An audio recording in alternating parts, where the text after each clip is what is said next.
Hi there, I'm Ben, and welcome to part 2 of my Let's Platinum Rise of the Tomb Raider series. If you want to know what we're doing here, check out part 1. That will be in the top corner now. At the beginning of that video, I go through everything what we need to do to get the Platinum. So at the end of that last video, we left Syria, and after a few cutscenes, you'll get to this point, and you'll be in the Serbian wilderness, basically straight after the avalanche from the first part of the game. Now is actually the part where you've survived the avalanche, so you will get the Quite a Tumble trophy. There it is. That's a story-related one. So right at the start of this section, you're going to get that trophy. At the beginning here, basically you're struggling for survival, so you bit of a slow bit to start with here. You're going to walk down here, then get some sticks to make a campfire, and that's basically it for the start here. We're actually going to get 4 trophies in this episode. We're going to be getting Quite a Tumble, obviously. Tougher Than She Looks, which is another story-related one. And then I'm going to be getting one-sided conversation. That's basically for killing a guy or stealth killing a guy while he's in the middle of a conversation. On the walkie-talkie, he will be. Plenty of places to do that, but we're going to get it in this one. And then English Pedigree as well for getting a headshot with a bow from 25 meters away. I've sort of marked out a distance between a log and an enemy that's always there. So that's how we're going to get that. Again, that's a one that you're going to get. There's multiple places you can get that one. But we're just going to get these sort of combat trophies as they come up. I've done this playthrough already. I've got all the trophies myself. So I've marked the best places to get certain trophies. You may be able to get them before or later on. It's up to you. But chapter select is always a thing you can do. If you miss them or you prefer to go back and do it where I get it, and you can always use chapter select. You can also try restart checkpoint as well. That will put you back a bit. You can actually use that to farm certain kills. We will be doing that for one trophy quite a bit later on in a few videos time. So basically you go down here, you're going to get 2 sticks and then a bit of leather, and come up here and put a fire together. And then you'll have a cutscene, and eventually you'll get to the sort of upgrades. Here's where you can obviously upgrade weapons, and then you can also do personal upgrades as well. So this is a story-related one. You need to upgrade this bow here. So we're just going to do that quickly. Reinforced limbs. Quickly switch that bow later on. And then we're going to do skills. The skill I would advise you get first. I'm just going to show you quickly, briefly, all of them. This is what we've got available to us right now. We're going to get to the second to last skill. So you've got the Hunter tree, you've got the Survivor tree, and then you've got the Brawler tree. We're going to get this one here, Avid Learner. This is going to earn bonus XP from finding things, basically, and completing challenges. As we'll be doing that a lot, where it's going to give us a lot of XP early on. So you see there, that brings me on nicely. We've got the DLC unlocked because we've got to this point of the game now.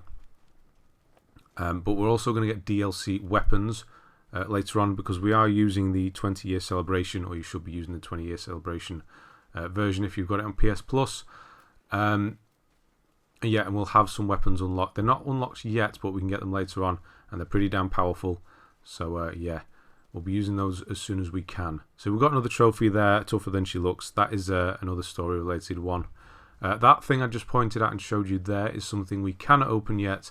We need rope arrows, which we will get later on. So we will have to come back to this area later on in another video and grab that. So there's a document. This is an open world section. It looks quite big and quite overwhelming, but it's actually not. It's quite small. It's like a big circle almost. So here's an Explorer Satchel. This shows you the location of the survival caches. Basically does what the Monolith does for coin caches, whereas survival caches can be found without a satchel. But there you can see they're marked on the map now. We'll also be finding a few other things that will mark things on the map. Collectibles are fairly easy. If you find the satchels and the other maps, then it does make the collectibles quite easy in this game. There's another thing we need to get into later. So that's 2 trinkets. We need the rope arrows for the first one, and that other one we only need a gun to or an explosive to take that one down. We haven't even got a gun yet, so we can't get in there yet. There's another trinket behind there, so we'll have to come back for that as well. Here is our first survival cache. You can see them glimmer as you get towards them, so I'm going to show you on the map every time I find something, so you have an idea of where I am, which one I've picked up. So we will be finding pretty much everything in this this level. The only thing we're going to leave behind are 2 trinkets, but we will come back for those. Here's the monolith for the area. Can't translate it yet. We need a bit more in Mongolian, which I'm going to get very quickly in a moment. This is the story path there. It's telling you need to go up there. We're not going to do that just yet. So you've even got XP for that. Here's the next survival cache. So I'm just going to dig that up. So I'm near the top end now. So you can see it is quite a small area really. It just looks quite confusing. But survival instincts will help you wherever you are. Here we go. Here's another trinket. This is the only one we can actually get at this point. And if you do examine, you see examine there, examine to find hidden information. If you rotate these ones around that say that, you'll feel a vibration when you get close to the thing you need to inspect.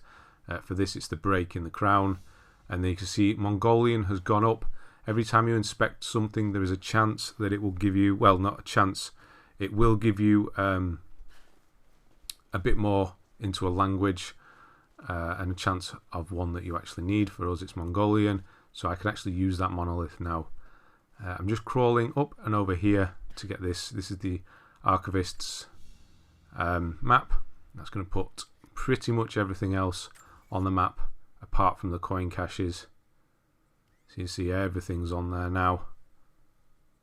And then we're going to do the monolith, and that will put the coin caches on there as well. And yeah, that is pretty much everything in this area at that point.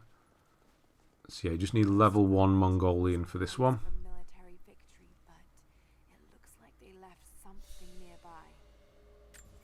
And there we go, coin caches have now appeared. Again, these you cannot find if you don't or haven't used the monolith, whereas survival caches you can. So it's quite annoying actually, because you do have to do some annoying backtracking in later sections. So here I'm showing you if you highlight a collectible or something you're looking for and then use survival instincts, you'll get that sort of bat signal across the top of it, that light, and it can be seen from a distance as well, so it is quite handy. So once you're able to find all of the monoliths, the satchels, the Archivist map, it does make things a lot easier. Here we go, I'm aiming for these. I've not gone quite high enough. So I do know where these are. They're sort of round the back of the campfire. So this is just a circle round to the campfire.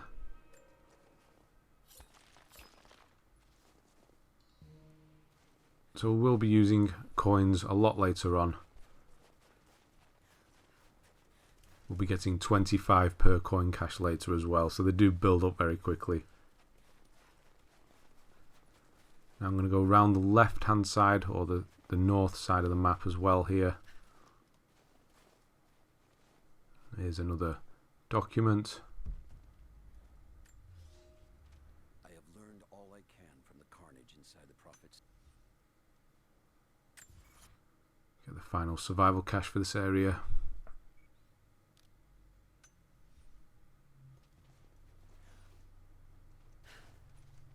You can see it glowing. Yeah, it's really obvious, especially when it's dark like this. If possible, if you need to do collectible cleanup later, if you sort of jump around, it will change between day and night. Doing it at night is definitely easier because everything shows up a lot better. So if you have that option, then yeah, go for night time.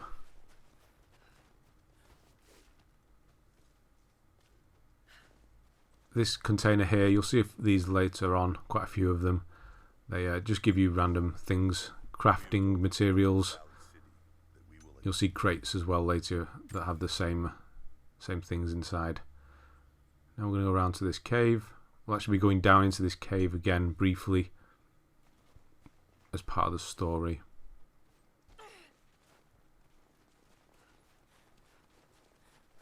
we might as well go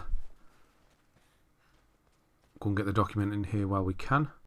These mushroom things here, toadstools, whatever they are, what will be in here for later. They're death caps. You need those to create poison arrows, so we'll be doing that later as well. Quick note: these things here, these sort of branches, you can see them. They don't highlight when I use Survival Instinct. It looks like you should burn them down and be able to get past, but they are impassable. Is that a word?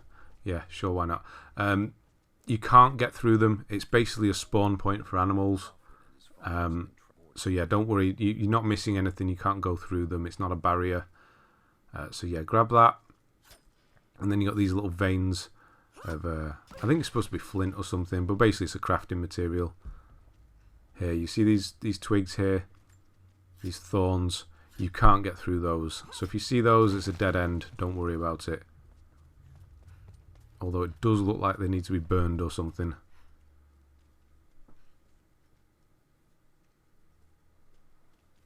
So we're just going to get the final coin cache for this area, which is up here near the trinket. We hadn't done the monolith before.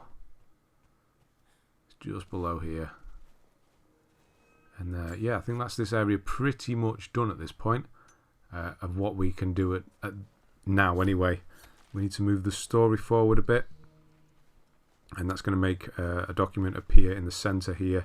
There's going to be some guys here later on. These trees can be quite annoying if you sort of slip down the side of them. Here's deep snow. Yeah, there you go, deep snow. You're going to get chased by a bear in a moment. Do not walk in the deep snow. The bear will catch you. So yes, try and stay out of deep snow. It slows you down. So yeah, stay out of it at all times.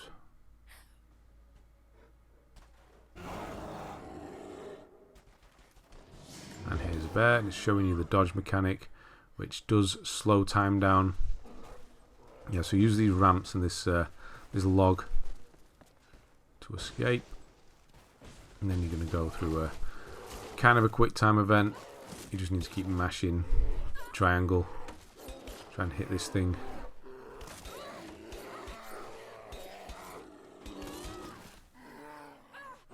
And then it's going to go into another slow-mo dodge time event. So you need to, as it slows then, it dodges. So I'm just showing you the window of opportunity for dodges. It's quite large. It does help later on with certain enemies and animals. Yeah, and you have that shrinking thing. You need to get the triangle. It's quite a big area. Yeah, so that's the bear done for now. There'll be a little cutscene, flashback cutscene at this point, and then you'll come back and you'll be needing healing, which is going to show you next. So for two things you need for healing, you need these berries, and you need some cloth. Healing you can do on the fly at any time. You don't need to craft it. You just hold L1 at any time, literally at any time. Whenever you need to heal, hold L1. As long as you have those two items, then you'll heal. You do need one of each to do it though. So you're going to see it appear in the bottom corner now as I do it, or the bottom line there. So I've had one heal. I've got one left. As many as those as you're able to carry as many health packs as you have, basically. There is a trophy for using 3 heals in one fight scenario. That's not a trophy you'll actually need to go for. You'll do it randomly at some point, especially in later fights. You'll be using a few heals. So yeah, don't worry about that one. We'll get it at some point. Here we've been shown about mushrooms. So we need to grab these and we go back into that cave we were in before. It's going to give us some poison arrows. Allow us to craft those. Again, crafting arrows you can do on the fly as well. If you hold R1 while running or just standing there, you'll craft the special arrow that you have selected, or just hold R2, you'll craft normal arrows. That was some salvage. We need that for upgrading weapons. We'll be using that later on.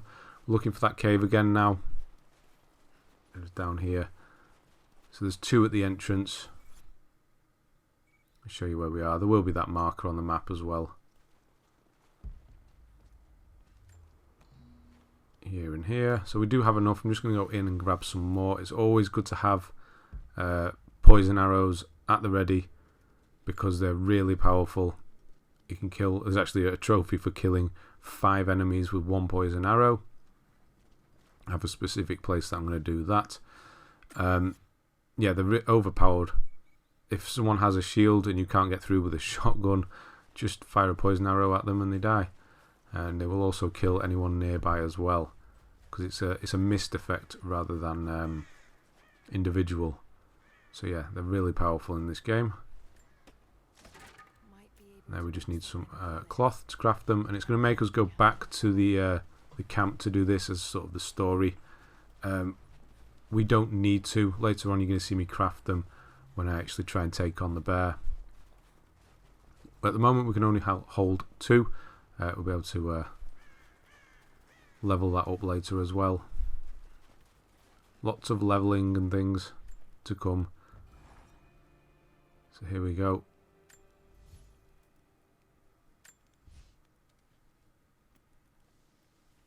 Craft some poison arrows. Just the 2, but once we've used them we can just hold R1 and craft some more. So I'm going to use these skill points that I have as well.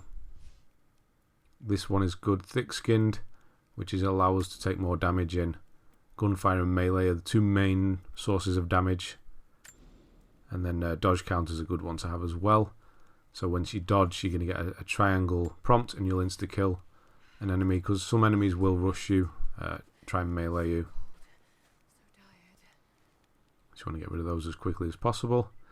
So moving on, you're going to get another flashback cutscene type thing, and then you'll come to this point now, and this is your first sort of stealth kill. Lara doesn't do stealth kills from the top initially like that, so you're going to have to jump and then triangle again. So I'm just going to do our first challenge section here as grab and go, basically loot 3 corpses, very easy to do. Then we're going to go for the trophy one-sided conversation. So this guy's talking on the radio, stealth kill him, and then we get the one-sided conversation trophy. There's loads of places to do that, lots and lots of occasions for that one. I've also looted him, so that's 2 for grab and go. Here's some more poison mushrooms. You get 5 if you grab it out of one of these logs, or 4 this time, must be all I can hold. And now this place has quite a few enemies in it now. If you come down the right hand side first, there's going to be 2 random ones. There's one here. So stealth is actually quite forgiving in this game. You can get quite close to them before they actually see you properly, especially from round corners. And there, looted him, and then that's challenge complete. Next we're going to get the trophy English Pedigree, which is 25-meter headshot with a bow. Just get rid of him. So in that central place where the next to where the monolith was, and where we jumped up to get the bear, there'll be a load of enemies there. You can see one coming up here as well. We're just going to wait for him. So when you're in cover like this, you are invisible, even if they come really, really close. But for some reason, in a moment when I go for this headshot, I'll get the headshot, and then they'll come after me. They won't know I'm there, but they'll come to sort of the area where they thought the arrow came from. I get spotted. I don't know how. I'll try and figure it out in a moment. Anyway, this log is what you're looking for. So if you stand at this log and you'll look for the campfire ahead here, you'll see there's guys in this campfire. So if you zoom in, you'll be able to see them. If you come back to this log, stand here, and the guy in the middle of the campfire is roughly 25 meters away. So if you headshot him, you're going to get the English Pedigree trophy. Again, another one you can do in many, many places, but it works here. It's going to work for you here. Get it done and you don't have to worry about it. So they've become alerted. They don't know where I am. I think I stepped back just out of that. It's just out there, so they spot me. Yeah, so things don't go so well here. You can see I've healed there on the run as well. And cover doesn't really work. You have to run quite far away for them not to see you. and they will keep coming after you.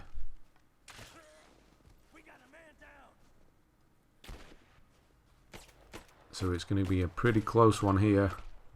Took far too long with that shot. But yeah, my cover got blown. Usually could do that bit stealth. Maybe get rid of a few more of the guys around the edge of the camp first. I was just trying to get that trophy done. So grab some berries and that's going to heal us. So yeah, at this point we can't hold arrows, hold L2 for very long. Lara will just fire the arrow off very quickly. After holding R2 she'll lose her grip. Later on you can hold it for quite a long time, but at this point you're going to need to be fairly quick with your shots. So yeah, make sure you've got a good shot before you go for it. And now at this point there will be a document here where these guys were stood in this camp. So you want to grab that. And then it's off to take care of the bear, the Care Bear. We're going to be using poison arrows. So you can use any arrow at any time. For normal arrows you'd hold R2. And for poison arrows or whichever special arrow you have. For now we just got poison. You use R1. So you hold L2. And then you can choose which one you want to use at that point. R1 or R2. Yep. Struggle with this tree of course. We will also be getting fire arrows and explosive arrows. They are later on though. But poison ones for me are the best anyway. Especially if you want to do stealth. So we're going to go and try and draw this bear out. If you hit it with the poison it doesn't kill it instantly or anything. Make sure you grab as many mushrooms as you can so you can have as many arrows, poison arrows as you can. But hit it with the poison arrow, it's going to stun it and it's going to allow you to try and hit it with some regular arrows. So yeah, we go for the poison and then we go to R2 and then I'm going to go for another poison which doesn't stun it weirdly. Should have done. And then we're going to draw it out. I'm crafting on the way out here. I'm holding R1 as I run. It's making another poison arrow or another 2. And we're going to finish it off. Done. So make sure you skin this. Animals give you certain furs. Things like bears, deers, exotic animals I think they're called. Give you a special type of fur. Let's see what this one gives us. Taking a while here, Lara. Yeah, so we've got the bear fur. You need certain furs to do certain upgrades to your pouch and things. We'll go through that later on anyway. But yeah, hunting is a thing we'll be doing. We're getting very close to the end of this video now. We're just going to grab the 6th document and the one and only Strongbox. Strongboxes, you find weapon parts. Get all 4 weapon parts for a certain weapon and you unlock that weapon. There's not many of them in the game. Well, there's quite a few, but they're quite rare in between. So there's usually only one or two per stage, per level. And yeah, that's it for this. That's not 100%, but it's 100% of what we can do right now. We will need to come back for those 2 trinkets later on. But yeah, we're ready to move on. So there's a wall ahead of me now. I'm going to smash through that wall. That's going to lead to the next area, Glacial Caverns, which is going to be the next video. You can see we're pretty much done. 89%. We just need to be able to get these 2, which we will do later on once we have rope arrows and a weapon. We'll come back once we have rope arrows. Basically, I'm going to break through here. That's going to take us into the Glacial Caverns, and that's going to be the next video. So, thanks very much for watching, and I'll see you on the next one.